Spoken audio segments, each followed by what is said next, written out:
Fridge বা refrigerator পরিষ্কার করার আগে সবার ফার্স্টে যেটা করতে হবে সেটা হলো এই যে দেখতেই পাচ্ছ প্লাগ বোর্ড। তো এখানে সুইচটাকে ফার্স্টে অফ করে দিলাম, তারপরে হচ্ছে বোর্ড থেকে প্লাগটাকে খুলে দিলাম। তো বিদ্যুতের সঙ্গে ফ্রিজের অসংযোগ করার একটাই কারণ হচ্ছে ফ্রিজটা যখন আমরা পরিষ্কার করব সেক্ষেত্রে কিন্তু কোনো রকম দুর্ঘটনা ঘটার চান্স থাকবে না, অর্থাৎ কোনো রকম ইলেকট্রিক হ্যারাস আমাদেরকে হতে হবে না। তাহলে চলো মাত্র 3টি উপকরণ দিয়ে আমি ফ্রিজটাকে কিভাবে একদম নিট অ্যান্ড ক্লিন করে ফেলি সেটাই তোমাদের সঙ্গে শেয়ার করছি, অবশ্যই দেখতে থাকো। নমস্কার, আমি সঙ্গীতা ব্লগ উইথ দিদি চ্যানেলের নতুন একটি ব্লগে তোমাদেরকে অনেক অনেক স্বাগত। আজকে আমি শেয়ার করতে চলেছি আমার ফ্রিজটাকে কিভাবে আমি ডিপ ক্লিনিং করি, তো সেটাই তোমাদের সাথে শেয়ার করব। সবার ফার্স্টে দেখো ফ্রিজের মধ্যে থেকে যে সমস্ত খাবার দাবারগুলো রয়েছে সেগুলোকে আমরা বের করে নেব। আর যেহেতু ফ্রিজ পরিষ্কার করার সময় বেশ কিছুক্ষণ সুইচটাকে অফ করতে হবে, সেই কারণে আমরা এমন দিন দেখে ফ্রিজটাকে পরিষ্কার করব যাতে করে খাবারের পরিমাণ খুবই অল্প থাকে, মানে যে সমস্ত খাবারগুলো বেশ কয়েক ঘন্টা বাইরে রেখে দিলেও খারাপ হয়ে না যায় সেরকম সময় দেখে কিন্তু আমরা ফ্রিজটাকে পরিষ্কার করব। তার আগে যে সমস্ত বন্ধুরা আমার চ্যানেলটাকে এখনও পর্যন্ত সাবস্ক্রাইব করনি তাদেরকে অবশ্যই রিকোয়েস্ট করব আমার চ্যানেলটাকে প্লিজ প্লিজ প্লিজ সাবস্ক্রাইব করে দিও। আর যে সমস্ত বন্ধুরা সাবস্ক্রাইব করে ফেলেছো তাদেরকে অনেক অনেক ধন্যবাদ। আর যদি ভালো লেগে থাকে একটা লাইক করে দিও, আর কেমন লাগলো ভিডিওটা অবশ্যই কমেন্ট করতে ভুলো না। তাহলে চলো আমরা আসল কাজে চলে যাই। তো সমস্ত জিনিসপত্র কিন্তু একে একে আমি ফ্রিজ থেকে বের করে নিয়েছি। আর একটা কথা তোমাদেরকে বলবো, ফ্রিজ যদি মাসে অন্তত 2বার পরিষ্কার করা যায় তাহলে কিন্তু যখন আমরা ফ্রিজটাকে ক্লিন করব অতটা কিন্তু আমাদের পরিশ্রম হবে না। আমি তো মাসে অন্তত 2বার পরিষ্কার করি, যদি সম্ভব না হয় অন্তত পক্ষে রিকোয়েস্ট করব একবার হলেও তোমরা পরিষ্কার করার চেষ্টা করো। কারণ 1 মাসের বেশি সময় ধরে যদি আমরা এটাকে পরিষ্কার না করে রেখে দিই তাহলে কিন্তু অনেক রকমের ব্যাকটেরিয়া জন্মাতে পারে ফ্রিজের ভেতর।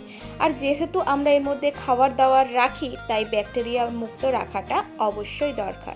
তো চলো তাহলে ফ্রিজটা কি দিয়ে পরিষ্কার করব সেটাই প্রথমে দেখে নিই। তোমরা দেখে নিলে আমি একটুখানি জল গরম করে নিলাম।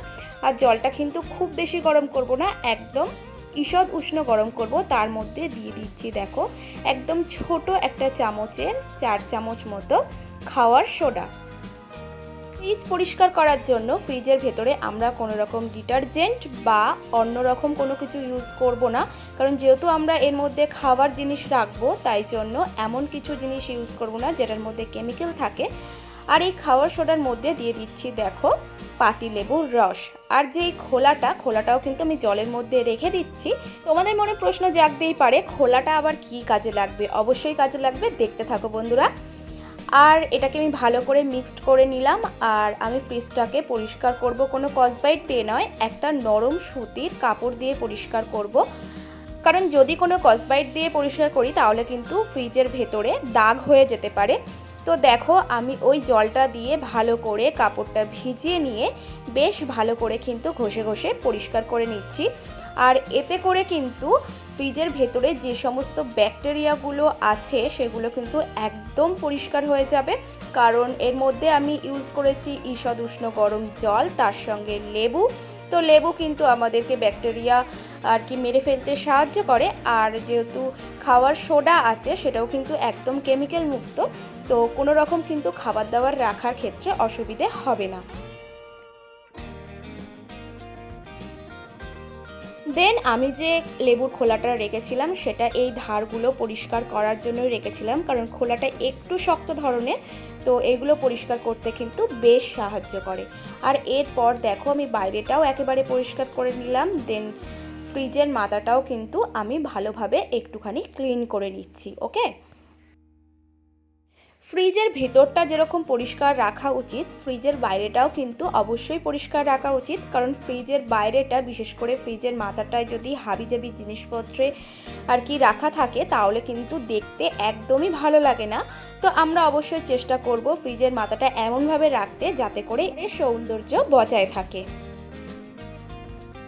দেন ফ্রিজের ভেতর থেকে যে সমস্ত র্যাকগুলোকে আমি বের করে নিয়েছি সেগুলোকে পরিষ্কার করতে হবে। আর তার জন্য আমি ইউজ করব একদম নর্মাল ওয়াটার সঙ্গে একটুখানি টুথপেস্ট। অবশ্যই এটা কিন্তু কোলগেট ইউজ করব, কোনো রকম জেল টুথপেস্ট ইউজ করব না। আর এই যে র্যাকগুলোকে একটা জায়গায় নিয়ে এসে একদম ওই সুতির কাপড় দিয়েই কিন্তু ভালোভাবে পরিষ্কার করে নেব। কোনো রকম স্কচব্রাইট ইউজ করব না, কারণ স্কচব্রাইট ইউজ করলে কিন্তু এগুলো স্ক্র্যাচ হয়ে যেতে পারে। আর যে সমস্ত জায়গাগুলো একটু খাঁজ থাকে সেগুলো নরম আর কি দাঁতের ব্রাশ যেগুলো আমরা ইউজ করি না সেরকম কিন্তু সকলের বাড়িতেই আছে, সেগুলো দিয়ে একটুখানি ভালো করে ঘষে ঘষে পরিষ্কার করে নেব। দেন প্লেন জল দিয়ে আমরা এগুলোকে খুব ভালো করে ধুয়ে নেব। আর বাড়ির যে জায়গায় রোদ আসে ঠিক সেইখানে এরকমভাবে সুন্দর করে খাড়া করে রেখে দেবো, যাতে করে জলটা ঝরে যেতে পারে। অনেকের বাড়িতে হয়তো রোদ কম আসে, সেক্ষেত্রে কিন্তু কোনো শুকনো কাপড় দিয়ে আমরা মুছেও নিতে পারি। দেন ফ্রিজের ভেতরটাও কিন্তু একদম ক্লিন হয়ে গেছে। আর এরপর একটা শুকনো কাপড় দিয়ে ভালো করে আমি কিন্তু একটু মুছে নিচ্ছি, যাতে করে জল জল ভাবটা না থাকে, একদম নিট অ্যান্ড ক্লিন থাকে। তো সেই কারণে কিন্তু একটা শুকনো কাপড় দিয়ে সুন্দরভাবে মুছে নিলাম। আর আমার ফ্রিজটা একদম দেখো পরিষ্কার হয়ে গেছে, একদম মনে হচ্ছে নতুন, যেন দোকান থেকে কিনে আনলাম। যেহেতু আমি মাসে আর কি দুবার পরিষ্কার করি, অর্থাৎ 15 দিন অন্তর অন্তর পরিষ্কার করি, সেহেতু আমার কিন্তু খুব একটা বেশি টাইমও লাগে না আর খুব একটা বেশি পরিশ্রমও হয় না।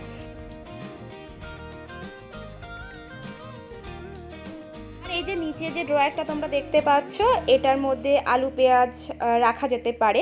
তো এটা কুলিং হয় না ঠিকই, বাট এটা কিন্তু অনেকটাই কাজে লাগে। তো এটাকেও একবারে দেখো একটু পরিষ্কার করে নিচ্ছি, কারণ পুরো জিনিসটা আর কি ঝকঝকে তকতকে থাকলে দেখতে ভালো লাগে। এরপর দেখো সমস্ত র্যাকগুলো একদম শুকনো হয়ে গেছে। আর এরপর আমি ফ্রিজে সুন্দরভাবে আগের মতো লাগিয়ে নিলাম। তো ভিডিওটা কেমন লাগলো তোমরা অবশ্যই জানিও। এখনকার মতন টাটা।